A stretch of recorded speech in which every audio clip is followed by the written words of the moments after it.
اس میں جو آج ریمارکس آئے، بعض ہمارے حلقے کہہ رہے تھے کہ جی چیف جسٹس صاحب جو ہے وہ توہین عدالت کی طرف جا سکتے ہیں. آج کی جو کارروائی ہوئی، اب آپ کو کیا لگ رہا ہے چیف جسٹس صاحب کے اوپر جو انگلیاں اٹھ رہی ہیں، ان کے پاس کیا روم ہے اب کوئی بیلنس کرنے کا، کوئی سچویشن کو ڈیفیوز کرنے کا؟ لیگل سپیس کیا ہے ان کے پاس؟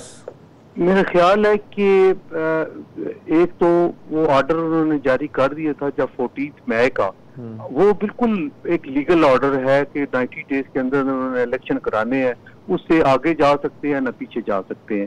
لیکن ساتھ ہی آپ نے یہ محسوس کیا ہوگا کہ چیف جسٹس صاحب نے آج پھر یہ کہا ہے کہ آپ پولیٹیکل پارٹیز مل بیٹھے. اب پولیٹیکل پارٹیز جو اس وقت صورتحال ہے وہ تو لگ نہیں رہا کہ وہ بیٹھے، لیکن کورٹ ڈٹرمن ہے کہ وہ بیٹھنے کے لیے اگر کوئی صورتحال بن سکتی ہے تو وہ کر لیں. تو لیکن کورٹ جو ہے حسن رضا پاشا صاحب، وہ اس کو تو لیگل میٹرز پہ ڈیسیجن لینا چاہیے نا، یہ سیاسی مشورے تو نہیں دینے چاہیے. اسے تو یہ بتانا چاہیے کہ کیا توہین عدالت ہوئی ہے 14 مئی کی ڈیڈ لائن پہ عمل نہ کر کے یا نہیں، اور کس نے کی ہے اور ان کے ساتھ کیا ہونا چاہیے. میرا خیال ہے کورٹ کو تو یہ کرنا چاہیے. مجھے یہ بتائیں کہ توہین عدالت کی اپلیکیشن فائل ہوئی ہے؟ مجھے نہیں معلوم، ابھی تک کوئی نہیں ہوئی. اچھا. اور جو آج ہیئرنگ تھی وہ الیکشن کمیشن آف پاکستان کی جو ریویو پٹیشن ہے کہ آپ سپریم کورٹ کو کوئی اختیار نہیں ہے ڈیٹ دینے کا، وہ ہمیں اختیار ہے، اور ان حالات میں ہم کوئی ڈیٹ نہیں دے سکتے، تو وہ ریویو پٹیشن تھی، اس پہ کورٹ نے جو ہے وہ آرڈر جاری کر دیے ہیں. تو ابھی کنٹیمپٹ کی کوئی اپلیکیشن، اچھا بغیر اپلیکیشن کے کنٹیمپٹ کی کارروائی سٹارٹ نہیں ہو سکتی؟ میرا خیال ہے کہ سو موٹو تو کنٹیمپٹ نہیں ہو سکتی. ایک بات ہے آپ دیکھیں کہ ایک چیز ابھی بھی مخفی ہے اور جو سامنے سرفس پہ آ جائے گی جب کنٹیمپٹ کی پروسیڈنگ سٹارٹ ہوگی، اور وہ یہ ہوگی کہ جناب پرائم منسٹر کو یا کسی منسٹر کو یا پارلیمان کے کسی بندے کو کنٹیمپٹ نوٹس ایشو ہوگا تو وہ کہیں گے جی کہ ہم نے کون سی کنٹیمپٹ کی ہے. کیونکہ ہم تو سمجھ رہے ہیں کہ جو 4 جج صاحبان کا فیصلہ تھا وہ ٹھیک تھا اور ان کی بات ہم مان رہے ہیں. اب یہ کہیں گے کہ نہیں، جو ہم 3 ججز نے فیصلہ دیا ہے وہ آرڈر آف دا ڈے ہے، آپ اس کو مانیں. اور ہم آلریڈی ایک ڈیسیژن میں کہہ چکے ہیں کہ جو 4 والا فیصلہ ہے وہ غلط ہے، 3-2 والا فیصلہ ٹھیک ہے. اب آپ ایک بات میں آپ کے سوابدید پہ چھوڑتا ہوں کہ کیا 3 رکنی bench, this is very important, کیا 3 رکنی بینچ 4 ممبرز کے فیصلے کو انڈو کر سکتا ہے؟